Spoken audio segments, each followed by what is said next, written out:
amigos, estamos aqui de volta.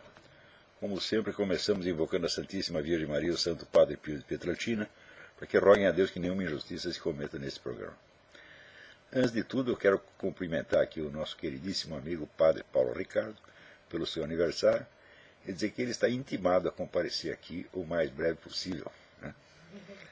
Também queria pedir a vocês que deem uma olhada no site notalatina.blogspot.com e que contribuam para a manutenção desse site, que é tão importante para a correta informação dos brasileiros a respeito do que está se passando na política latino-americana. É a única fonte confiável que nós temos no Brasil. É uma luta desproporcional que a editora desse site, a Graça Salgueiro, desenvolve sozinha contra toda a grande mídia brasileira. Muito bem. Também eu quero ler para vocês aqui dois artigos, um que eu mandei para o Diário do Comércio, outro que eu vou mandar hoje, que não está nem totalmente pronto, que eles vão dar para vocês o quadro, a moldura, dentro da qual vocês podem mais ou menos compreender o que está acontecendo, inclusive, né, as perspectivas dos Estados Unidos agora com a segundo mandato do Obama. O primeiro artigo chama-se Quem Manda no Mundo? Nas minhas leituras de juventude, mais de 4 décadas atrás, poucas perguntas me impressionaram como aquela que dá título à segunda parte de La Rebelión de las Massas, de José Ortega y Gasset, Quem manda en el mundo? O filósofo não a formulava em sentido metafísico, onde poderia ser respondida por algo como Deus, o acaso, a fatalidade, mas em sentido geopolítico, e chegava à conclusão de que era uma lástima a Europa ter perdido seu posto de liderança, cedendo a vaga para a Rússia e os Estados Unidos. A resposta parecia deslocada da pergunta. Estados, nações, governos e continentes não mandam. Quem manda são os indivíduos e grupos que os controlam. Antes da geopolítica vem a política tout court, e aí tudo se complica formidavelmente. É fácil perceber quais estados ou países predominam sobre os outros. Mas descobrir quem realmente manda num estado ou país e através dele manda nos outros é um desafio intelectual mais atemorizante do que o pode imaginar o analista político usual. O verbo mandar vem do latim manus dare. Quem manda empresta os seus meios de ação, a sua mão, para que outros realizem algo que ele pensou. Um governante dá ordens a seus subordinados, mas examinando bem, você verá que só raríssimos governantes na história, um Napoleão, um Stalin, um Reagan, foram eles próprios os criadores das ideias que realizaram. Os primeiros teóricos do Estado moderno acertaram na mosca quando inventaram a expressão poder executivo. Em geral, o homem de governo é o executor de ideias que ele não concebeu, nem teria a capacidade ou o tempo de conceber. E os que conceberam essas ideias foram os mesmos que deram a ele os meios de chegar ao governo para realizá-las. Quem são eles? Aplicando a pergunta ao caso específico dos Estados Unidos, o sociólogo Charles Wright Mills, um dos mentores da New Left, publicou em 1956 o livro que viria a se tornar um clássico, A Elite do Poder. A resposta que ele encontrou tomava a forma de uma trama complicadíssima de grupos, famílias, empresas, serviços secretos oficiais e extraoficiais, seitas e igrejas, clubes e círculos de relacionamentos pessoais ostensivos e discretos, incluindo amantes e call girls. A classe política, que culminava na pessoa do governante nominal, aparecia aí como a espuma na superfície de águas obscuras. Mills estava obviamente na pista certa, mas ele morreu em 1962 e não teve a ocasião de presenciar um fenômeno que ele mesmo ajudou a produzir. A New Left tornou-se ela própria a elite do poder e perdeu todo o interesse em transparência. Ao contrário, esmerou-se na opacidade, ao ponto de colocar um completo desconhecido na presidência do país mais poderoso do mundo e cercá-lo de um muro de proteção que bloqueia toda tentativa de descobrir quem ele é, o que fez, com quem anda e que interesses representa. Se você quer ter uma ideia do que anda fazendo a elite do poder nos Estados Unidos, tem de buscar informação na outra ponta do espectro ideológico. Os conservadores são os atuais herdeiros da tradição de estudos inaugurada por Wright Mills. Graças a eles é que hoje a elite globalista fabiana, núcleo vivo do poder por trás de praticamente todos os governos do Ocidente, se tornou visível na sua composição e em detalhes do seu modus operandi ao ponto da quase obscenidade, tornando involuntariamente cômica a insistência de alguns em chamá-la de poder secreto. Clique no Google as expressões Council on Foreign Relations, Bilderberg, trilateral e similares, e obterá mais informações do que seus neurônios poderão processar pelos próximos 10 anos. Informações cujo nível de credibilidade varia desde a prova científica até a arrematada invencionice. Em compensação, pouco ou quase nada se sabe das fontes profundas do poder na Rússia, na China e nos países islâmicos. Mesmo as descrições que temos da classe dirigente visível nessas regiões do globo são esquemáticas e superficiais, sem comparação possível com o meticuloso who's who da elite ocidental. Isso explica-se facilmente pela diferença de acesso às fontes de informação. Uma coisa é pesquisar em arquivos e bibliotecas ocidentais sob a proteção das leis e instituições democráticas, podendo até nos Estados Unidos furar a barreira da má vontade oficial por meio do Freedom of Information Act. Coisa totalmente diversa é tentar adivinhar o que se passa por trás das muralhas impenetráveis do establishment russo-chinês. Nem a KGB nem os serviços secretos da China jamais deram acesso a pesquisadores independentes. Mesmo os arquivos do Partido Comunista da União Soviética voltaram a fechar-se após um breve período de tolerância, motivado não por algum súbito amor à liberdade, mas pela convicção ilusória, logo desmentida, de que os pesquisadores ocidentais eram majoritariamente simpáticos ao regime soviético. Quando perceberam que não era, fecharam tudo de novo. No mundo islâmico, por baixo da classe dirigente e da barafunda de grupos terroristas, estende-se uma rede inabarcável de organizações esotéricas, algumas milenares, cujo poder de influência é enormemente variado de país para país e de época para época. Essas organizações, que constituem o núcleo espiritual do Islã, a garantia profunda da sua unidade civilizacional e, a longo prazo, a condição de possibilidade da expansão islâmica mundial, continuam perfeitamente desconhecidas pelos analistas políticos ocidentais, jornalísticos ou mesmo acadêmicos. A diferença de visibilidade entre os grandes esquemas globalistas em disputa é fonte de erros catastróficos na descrição do conflito de poder no mundo. Em artigos vindouros explicarei alguns desses erros. Daí comecei a tomar aqui algumas notas para um desses artigos. Isso não está nem pronto ainda, mas já vou comunicar para vocês desde já. O mais óbvio dos erros a que me referi no artigo anterior é o de medir os gigantes pelo seu coeficiente de visibilidade apenas. Nessa escala, o establishment anglo-americano, para usar o termo de Carroll Quigley, fica tão mais volumoso que os outros dois parecem pigmeus inofensivos, empenhados bravamente num combate desproporcional. O professor Alexandre Dugin aproveita-se dessa ilusão de ótica para dar às plateias do terceiro mundo a impressão de que os blocos russo, chinês e islâmico são seus companheiros de infortúnio, gemendo juntos sob o tacão do poder unipolar. Ele sabe que essa visão das coisas é falsa, que os três grandes esquemas globalistas são igualmente poderosos, ricos, temíveis, ambiciosos e amorais. Quando os favelados mentais da USP o aplaudem, ele ri entre dentes. Mas não é só o senso das proporções que aí sai distorcido por completo. É a trama real das relações entre os três blocos que o duginismo reduz à simploriedade postiça de um conflito esquemático entre dois.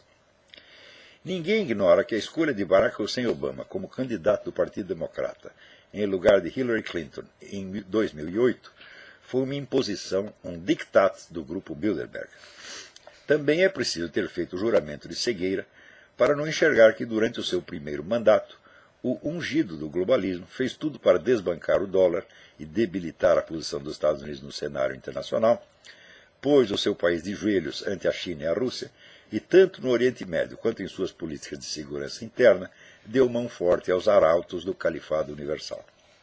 Igual favorecimento à expansão islâmica tem orientado a política da União Europeia e de vários governos do Velho Mundo, abençoados pela Internacional Fabiana. Bastam esses fatos para mostrar, acima de toda possibilidade de dúvida, que, primeiro, a política da elite fabiana não coincide em absolutamente nada com os interesses geopolíticos da nação americana. A demolição do Império Americano está no seu programa, tanto quanto nos do bloco russo-chinês e do califado. 2. O único poder unipolar que existe não tem um centro geopolítico, mas reside na área de interseção entre os três grandes esquemas globalistas. 3. O futuro do mundo, a curto e a médio prazo, depende de saber se a frágil unidade que ainda vigora nessa área de interseção vai predominar sobre os interesses de cada esquema globalista em particular, ou se o tripé vai ceder, jogando os três esquemas um contra o outro ou dois contra um. Na primeira dessas hipóteses, teremos uma ditadura mundial, na segunda, a Guerra Mundial. Dos três blocos, o único que está preparado para a segunda hipótese, militar e ideologicamente, é o russo-chinês. O islâmico, com exceção do Irã, que é um boi de piranha de Moscou, tem mais a ganhar com a expansão pacífica e a chantagem terrorista, ao passo que o bloco ocidental procura desarmar-se a olhos vistos, tudo apostando na unidade da ditadura mundial, em que os Estados nacionais perdem autonomia na esfera internacional, ao mesmo tempo que enrijecem seus controles sociais internos. A vitória de Barack Hussein Obama é mais um passo nessa direção, um indicador claríssimo de que os Estados Unidos vão prosseguir na sua política de autodesmantelamento militar e econômico, aliado à expansão ilimitada dos mecanismos de controle policial da sociedade, segundo os mesmos cânones politicamente corretos que os organismos internacionais vêm impondo a todos os países do hemisfério ocidental. Até onde será possível prosseguir nessa via é algo que depende de como a elite ocidental vai manejar a sua contradição constitutiva. Ela tem de debilitar o poderio americano para subjugá-lo ao comando internacional, mas, de outro lado, continua precisando dele como sua base militar. Nada poderia evidenciar mais claramente a sua natureza de parasita, que vive do próprio corpo que vai sugando. A pergunta decisiva para os próximos anos é: a Rússia e a China vão se contentar em prosseguir desfrutando do seu quinhão na partilha do mundo entre os três grandes blocos, ou vão tentar um golpe de mão para livrar-se dos parceiros e apossar-se de tudo de uma vez? Bom, não é preciso dizer que o duguinismo aposta decididamente nesta última alternativa, quer dizer, a Rússia e a China dão um golpe de mão e dominam tudo. Tá certo? E, para isto, então, para legitimar essa operação, foi que inventaram, então, a fórmula eurasiana, que sintetiza e unifica todas as tendências ideológicas que tenham algo a dizer contra os Estados Unidos. Então, não se trata de atacar propriamente a liderança globalista, porque a liderança globalista é em grande parte aliada deles, mas de atacar a nação americana, que serve ainda de base econômica e militar para essa elite, a qual procura desvencilhar o mais rapidamente possível os seus interesses dos da nação americana, prevendo justamente que isso vai acontecer no futuro.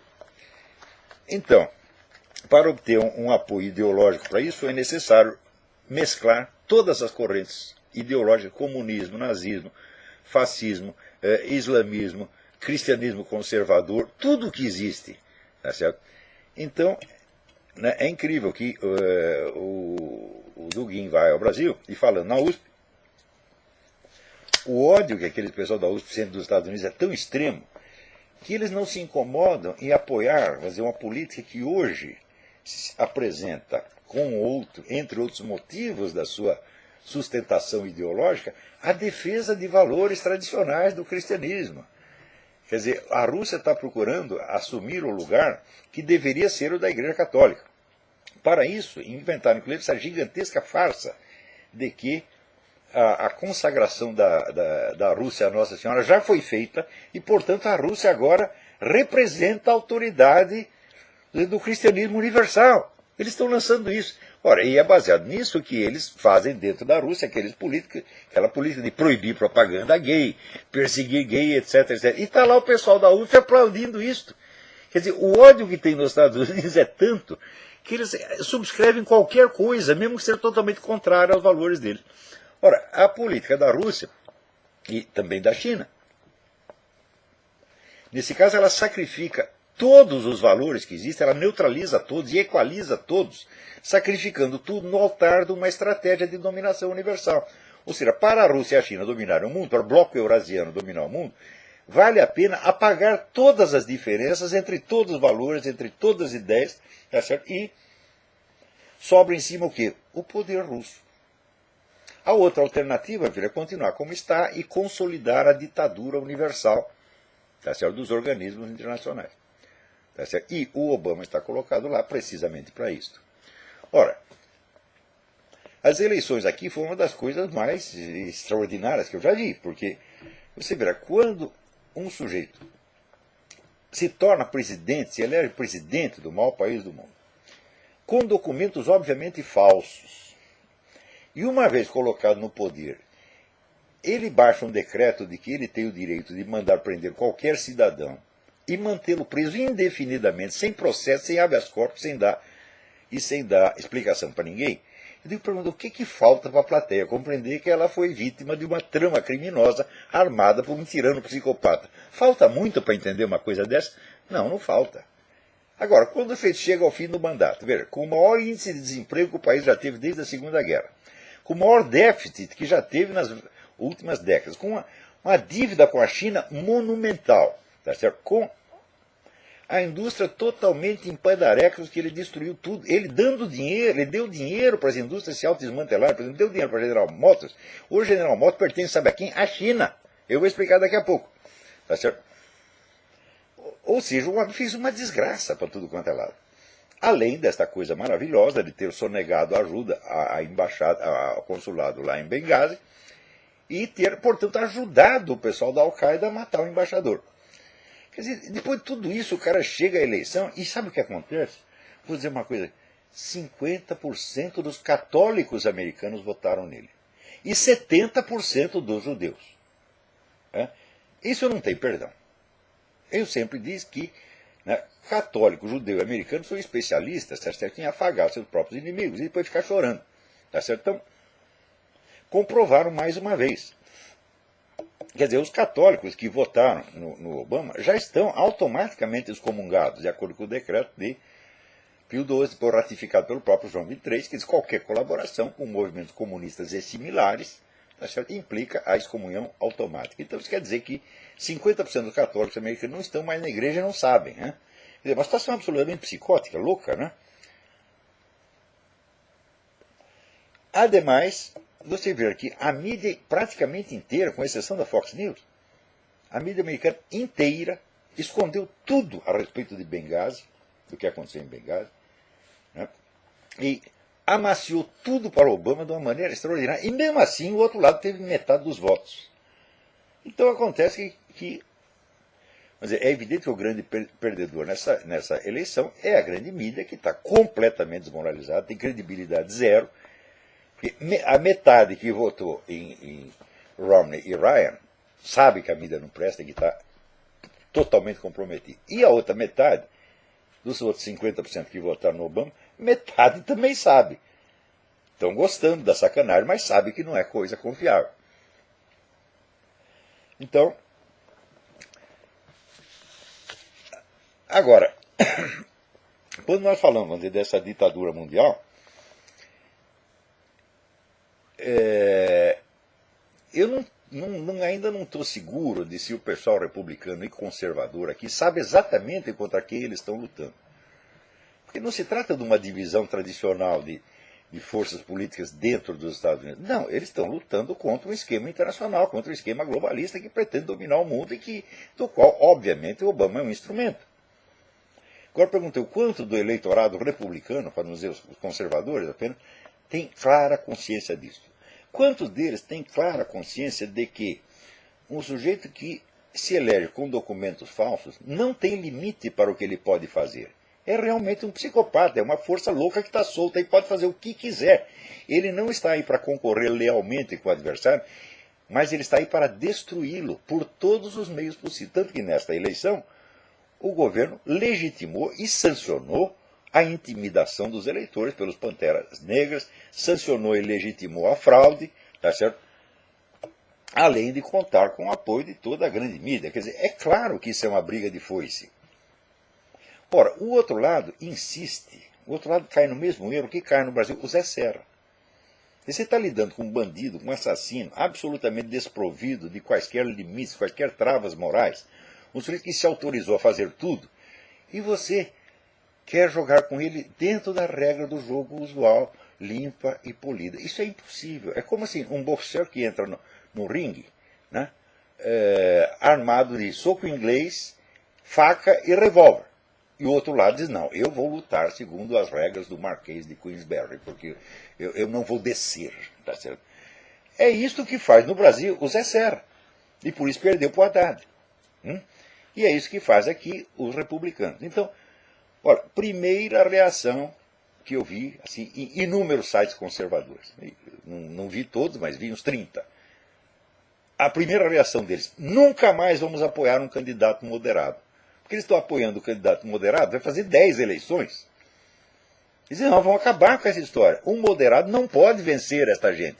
Agora, o problema é saber se eles querem apenas aumentar, vamos dizer, o grau de virulência da sua campanha para equipará-lo à virulência do outro lado, ou se eles vão saber exatamente onde atacar. Eu acho que, na minha modesta opinião, se você sabe que o seu adversário tem documentos falsos, é um falsário, um criminoso, e você se recusa a mexer nisso, então você está se recusando a cumprir a regra número 1 da estratégia militar, que é atacar o inimigo no seu ponto mais fraco. Quer dizer, o Obama tem um imenso calcanhar de Aquiles. Os documentos dele são realmente falsos. O problema de saber de onde nasceu é um requinte, é totalmente desnecessário. Não precisa saber onde nasceu. Admitamos que ele nasceu na Bahia, ou em Vila Nhocuné. Isso não faz diferença. O que faz diferença é assim, o cara cometeu um crime do que aqui no Brasil se chama falsidade ideológica, ele falsificou seus documentos e se apresentou candidato com documentos falsos. Destruir esse sujeito é a coisa mais fácil do mundo. Mas todo mundo diz, não, isso é muito feio. Então está todo mundo agindo como uma mulher estuprada, que não denuncia o estuprador porque ela ficou com vergonha. Então, enquanto você aceitar essa regra do jogo, você vai perder, porra.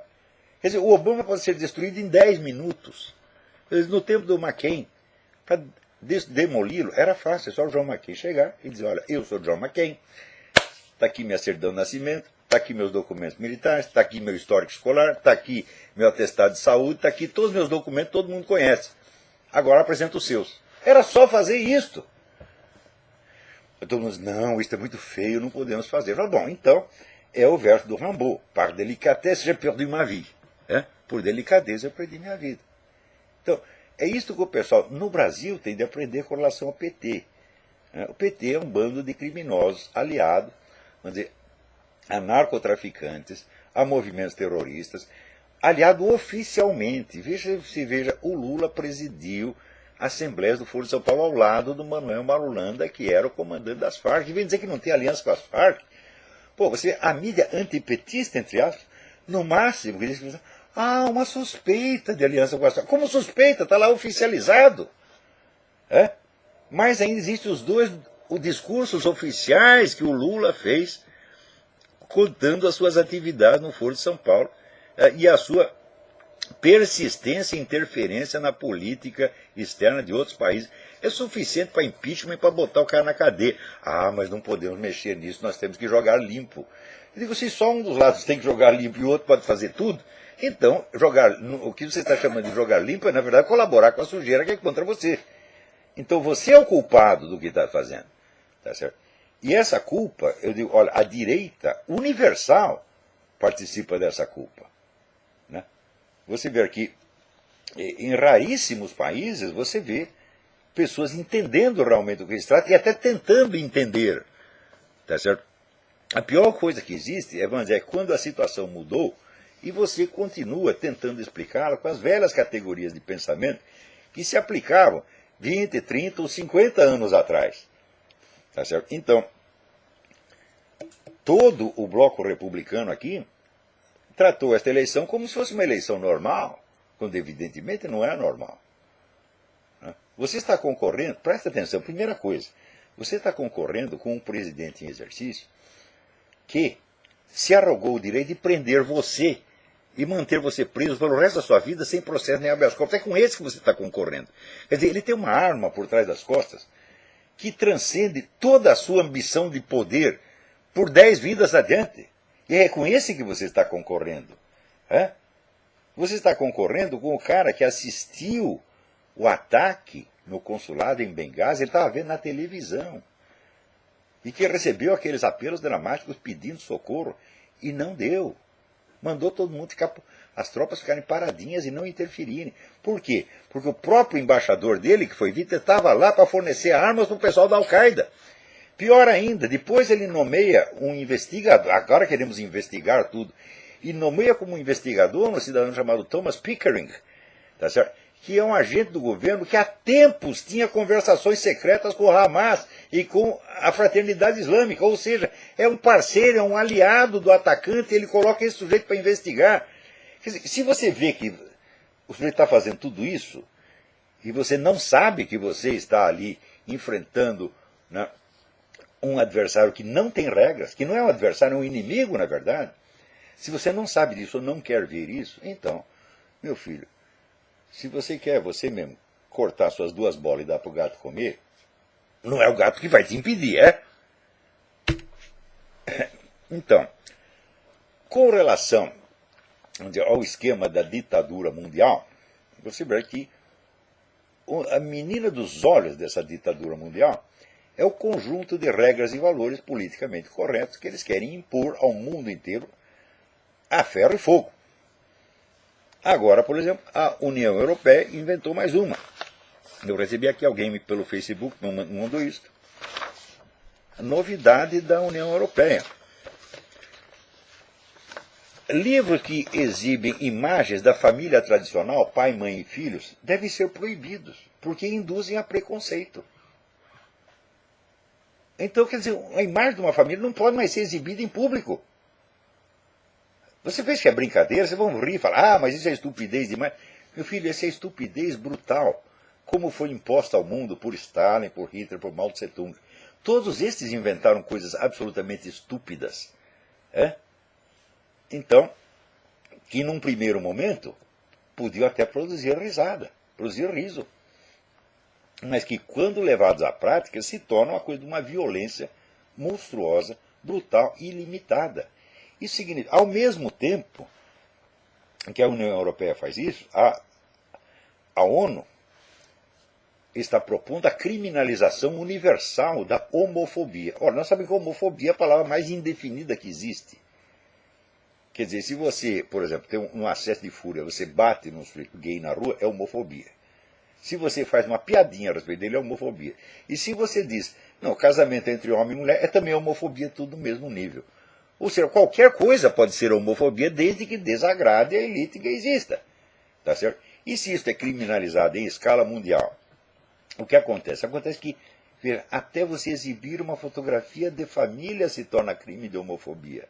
Entenderam? Nós estamos na mão de loucos, tarados, psicopatas. Gente perigosíssima. E você querer lutar com eles na base da polidez, realmente você cortar suas bolas e dar para o gato comer. Então, enquanto as pessoas não se tocarem da gravidade do que está acontecendo, é uma gravidade, assim, eu acho maior do que aquilo que aconteceu nos anos 30, quando houve a ascensão das 2 grandes ditaduras, a ditadura de Stalin na Rússia e de Hitler na Alemanha, né, onde sempre havia, evidentemente, as pessoas que vinham com um discurso calmante. Não, eles estão falando isso só para assustar, mas eles não vão fazer nada disso. Fizeram, meu Deus do céu. Quer dizer, o total de vítimas dessa gente sobe a 200 milhões. Não é para brincar com isso. E esse pessoal que está na ONU, na União Europeia, esse tem a mesmíssima mentalidade do iluminado, que diz, nós temos a fórmula correta para o mundo e todo mundo vai ter que dançar conforme a nossa música. É? E aqueles que não, vamos dizer, que não aceitarem, simplesmente nós temos os instrumentos legais, nós os processamos e pomos na cadeia. É? Quer dizer, eles estão juntando na mão meios de poder para colocar na cadeia quem eles quiserem. Quer dizer, o que eles estão fazendo não é assim, eles não estão falando mal da homofobia, não, eles querem criminalizá-la, definindo-a como qualquer conduta que desagrade a elite gay ou que desagrade esta elite globalista. Até mostrar uma simples fotografia de família, meu Deus do céu. É? E vocês ainda esperam ter um diálogo com essa gente? Não. Ou seja, é preciso conscientizar da medida certa do que está acontecendo. E não é questão de você, agora vamos radicalizar. Não adianta radicalizar. Olha, moderado e radical são apenas distinções quantitativas. Uma coisa é menos, outra coisa é mais. Mas não se trata de fazer mais ou menos a mesma coisa. Trata-se de fazer outra coisa. É? E a primeira coisa que nós temos que fazer é deslegitimar completamente essas políticas. Não aceitar que elas existam. Porque se você aceitou discuti-las, pronto, você já caiu na trama. Né? Eu já dei aqui o exemplo. Esses dias mesmo eu estava lendo, né, relendo o Somerset Maugham, William Somerset Maugham, of Human Bondage, da servidão humana.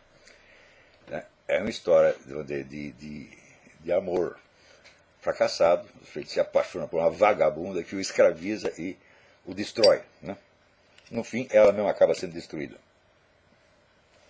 E raramente eu vi uma compreensão tão fina das relações entre homem e mulher. Ora, Somerset Maugham era um homossexual. Era trigay. Escandalosamente gay. Ostensivamente gay. E, no entanto, ele compreendia as pessoas que eram diferentes dele. Isso acontece com todos os grandes escritores homossexuais do mundo. André Gide, Julian Green, o nosso Otávio de Faria. Todos eles. Agora, hoje em dia, esse pessoal gaysista, eles só entendem as coisas do ponto de vista da sua preferência sexual. Eles julgam o mundo. A sua preferência pessoal se tornou a escala com que eles medem o mundo. Isso é obviamente psicopático, meu Deus do céu. Então você pergunta, é possível ser gay normal? Claro que é. Agora, não é possível ser gaysista e normal. Gaysista é uma pessoa de mentalidade psicopática na raiz. Então, é isso que nós não podemos aceitar. O que nós temos que discutir, minha gente, não é o homossexualismo. O homossexualismo existe desde que o mundo é mundo. Assim como o adultério existe desde que o mundo é mundo, e não somos nós que vamos acabar com isso. Tá certo? Então, você pode considerar essas condutas pecaminosas, mas não quer dizer que você vai ter os meios ou querer os meios de extingui-los ou de punir as pessoas que incorram nisso. Mas o gaysismo é uma coisa nova, é uma ideologia tão perigosa quanto fascismo e comunismo. É um instrumento de poder monstruoso que nós colocamos na mão desses psicopatas iluminados da União Europeia e da ONU. Pessoas que nunca foram eleitas, pessoas que você não conhece. Pessoas que estão lá em Bruxelas, no escritório, pessoas totalmente desconhecidas que saem do nada e de repente legislam para o mundo. Ou seja, quer dizer, todo o sistema democrático do mundo já foi passado para trás, já estamos num outro regime. Vocês não entenderam ainda? Eleições não significam nada. Poder legislativo não significa nada. É tudo feito por via de decreto administrativo, meu Deus do céu. Você vê, o Obama, esse decreto que dá a ele o direito de prender qualquer um, passou pelo parlamento? Não. É o que se chamaria no Brasil uma medida provisória, com a diferença que não é provisória. Aqui chama-se Executive Order. Se ele fez Executive Order, ninguém contestou. A coisa continua em vigor. Quanto tempo levaria para o parlamento reagir a uma coisa dessa? Anos. Então, quer dizer, o parlamento já foi passado para trás. Agora o que interessa é decreto administrativo, Executive Order, medida provisória. Nós já estamos nesse regime. Até quando vocês vão se tocar? Portanto, não interessa que você elege para o parlamento, dá na mesma. Por quê? Mesmo porque esse pessoal tem meios de comprar todo mundo. Porque estão processando um mensalão, aposto, ou seja, já existem 10 outros mensalões funcionando. Isso é o poder limitado. Nós já estamos nesse regime. A democracia já foi passada para trás. É uma nova situação que foi criada por técnicos em estudos que eles levaram meio século fazendo. Estudos de engenharia social, estudos de estratégia política, etc, etc. Ou seja, esse pessoal globalista contratou os melhores cérebros do mundo durante 50 anos. Gente tipo Arnold Toynbee ou Carol Quigley, ou o próprio Aldous Huxley. Diz, vamos inventar um sistema pelo qual nós possamos governar a humanidade inteira. Então essa é a alternativa. Ou você vai ter esta ditadura mundial, tá certo? Ou um dos três, né, pilares ali do tripé, né, vai querer brigar com os outros dois, ou com um deles, e vai ter a guerra mundial. Então você escolhe a ditadura mundial ou a guerra mundial. Olha que beleza que está. Isto porque, vamos dizer, praticamente todas as ideias e ideologias que circulam no mundo estão impregnadas da coisa da mentalidade revolucionária, de que é preciso mudar o mundo, transfigurar o mundo, e para transfigurar o mundo é preciso concentrar poder. Enquanto nós não criminalizarmos esta ideia, não haverá esperança. Qualquer sujeito que venha com a proposta de mudança universal, de transfiguração do mundo, mediante a concentração de poder na mão dele, nunca vai ser na mão do outro, é na mão dele mesmo, é um criminoso. Quando é que vocês vão entender isso? Não se trata de, ele tem uma proposta, eu tenho outra. Não! Propostas desse tipo, elas têm que ser proibidas e criminalizadas na base. Qualquer proposta de concentração de poder tem que ser rejeitada em limine e criminalizada. Principalmente se é concentração de poder em nome do quê? De uma fantasia sexual, minha gente. O que é isso, porra? É evidente que são pessoas totalmente obsediadas, cuja preferência sexual tem prioridade na mente deles sobre a natureza humana, sobre valores civilizacionais milenares e sobre todos nós. Então, qual é a diferença entre esta teoria e a do alemão, que tinha a teoria de que ele era a raça superior, portanto a raça superior tinha que mandar nos outros? O pessoal gaysista acha que a orientação sexual deles é superior e que, portanto, eles têm que mandar na gente. É a mesma coisa de novo. Então, enquanto as pessoas não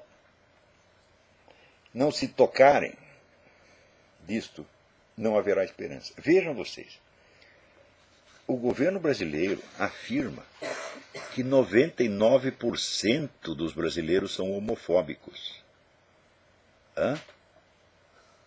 Vocês são todos criminosos. 99 está aqui, ó.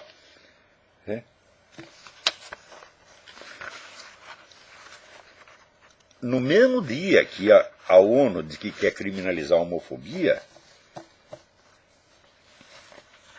olha aqui, um grupo de pesquisa ligado ao PT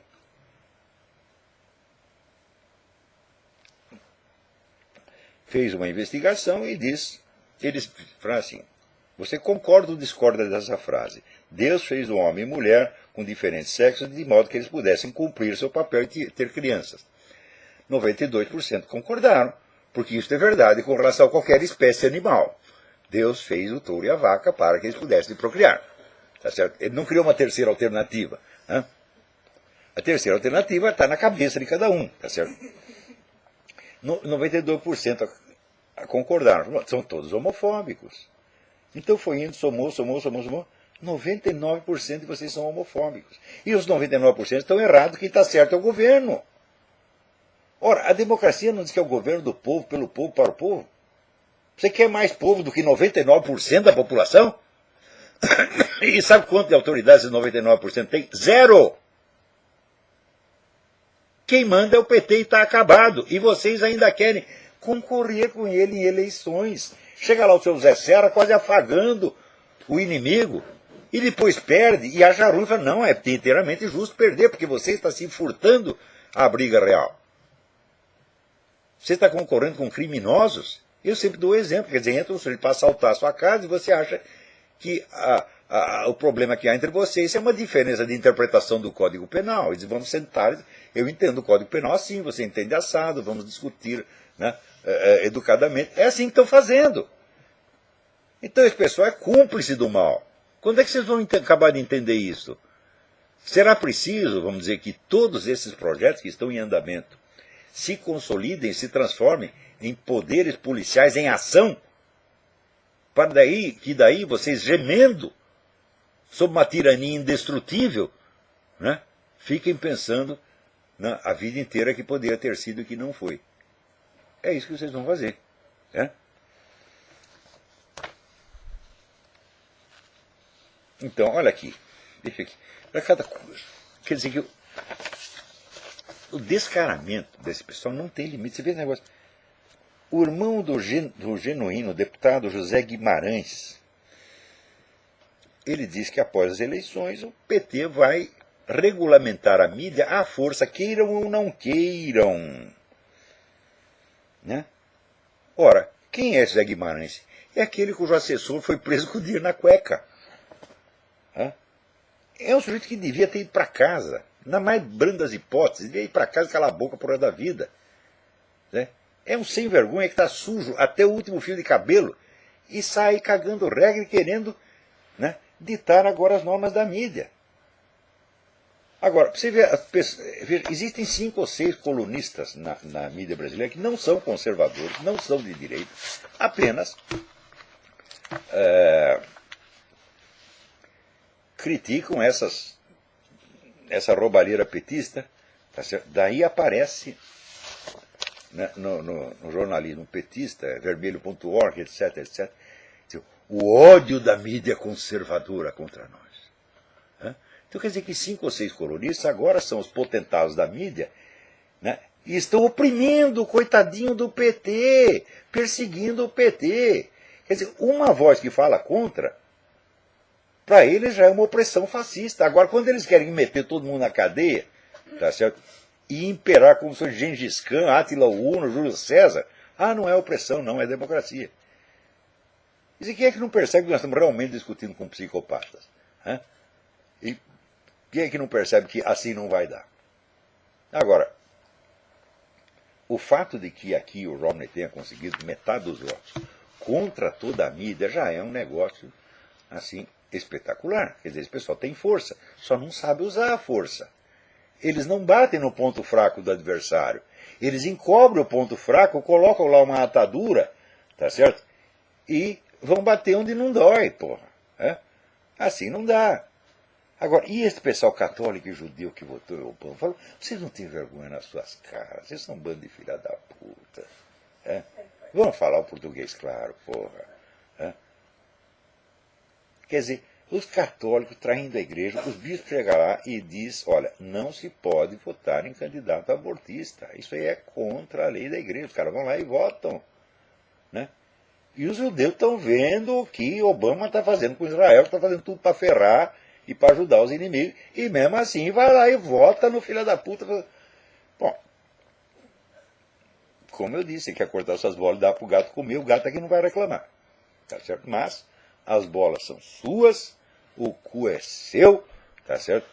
Eu não tenho culpa nenhuma do que vocês estão fazendo, tá certo? Não sou cúmplice desta merda, tá certo? E já estou velho, já vi de tudo, tá certo? E já sei que este misto de burrice e maldade dificilmente tem cura. O máximo que se pode fazer é orar por essas pessoas. Muito bem. Então, repito aqui o apelo. Peraí, tem um negócio importantíssimo aqui. Minha querida amiga Mila Ketty me manda aqui uma pergunta. Ela diz que não leu a República de Platão, mas que ela ouviu o professor dizendo que, para Platão, o governante ideal é um soberano filósofo que centralizasse o poder nas suas mãos. Mas ela diz, mas escuta, mas os Founding Fathers americanos, que criaram a República e restringiram o poder do governo, eram pessoas profundamente influenciadas pela filosofia grega. Como é que pode? Como é que eles fazem, então, o contrário? Olha, Mila, é o seguinte, essa história de que Platão pregava um governo centralizado é coisa de amadores, e foi uma ideia que só apareceu em circulação no fim do século XIX, sobretudo no século XX. Tá, pessoas que não entendem merda nenhuma de Platão, que não são capazes de ler e nem de entender, como por exemplo o Karl Popper, que os nossos liberais tanto idolatram. Karl Popper, em matéria de filosofia, era uma besta quadrada. Ele, no livro A Sociedade Aberta e Seus Inimigos, ele consagra essa interpretação popular que mostra que ele simplesmente não leu a República. Porque, primeiro, a República é um texto irônico. Segundo, a República não está pregando nada. Ela está em uma discussão dialética para ver se o governo perfeito é possível e chega à conclusão de que não é.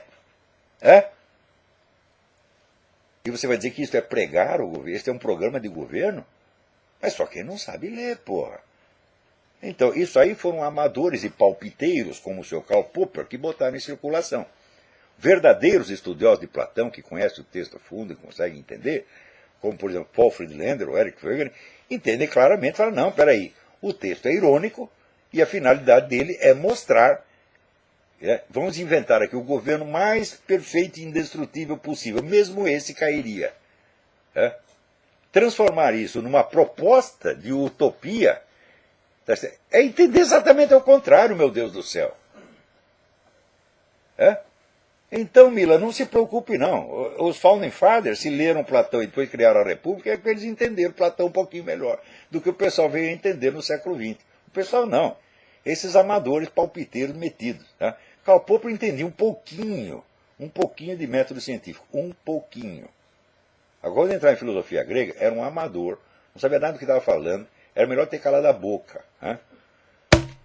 Então, está aí explicado. Agora, parênteses. Em geral, dúvidas filosóficas, eu não respondo esse programa pelo seguinte. Eu tenho lá o seminário de filosofia, tem 3 mil alunos. Eu não consigo dar conta de responder as perguntas dos meus alunos. Agora, como é que eu vou responder a dos outros? Respondi da Mila Cat porque é uma amiga queridíssima, faz qualquer coisa que a Mila pedir. Mas os outros, não vem que não tem. Então, até a semana que vem. Muito obrigado.